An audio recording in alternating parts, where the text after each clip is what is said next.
Kejaksaan Agung menangkap Henry Lee, bos maskapai penerbangan Sriwijaya Air atas kasus mega korupsi timah.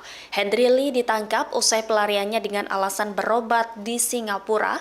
Dia terdeteksi diam-diam pulang ke Indonesia pada Senin 18 November malam.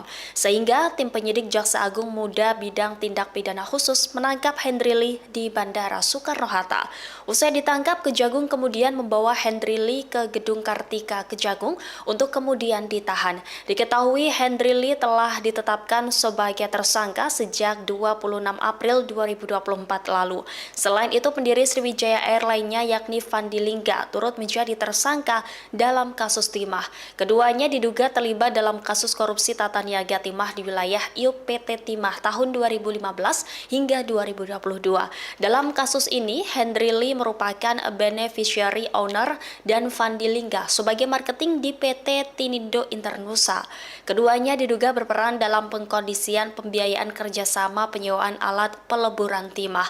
Terlebih agar seolah-olah aktivitas tambang itu ilegal, keduanya membentuk dua perusahaan boneka. Atas perbuatannya, Henry Lee dan kawan-kawan dijerat pasal 2 ayat 1 dan pasal 3 UU Tipikor Jo pasal 55 ayat 1 ke 1 KUHP. Total ada 22 tersangka dalam kasus yang telah merugikan keuangan negara sebesar 300 triliun rupiah ini. Download Tribun X sekarang, menghadirkan lokal menjadi Indonesia.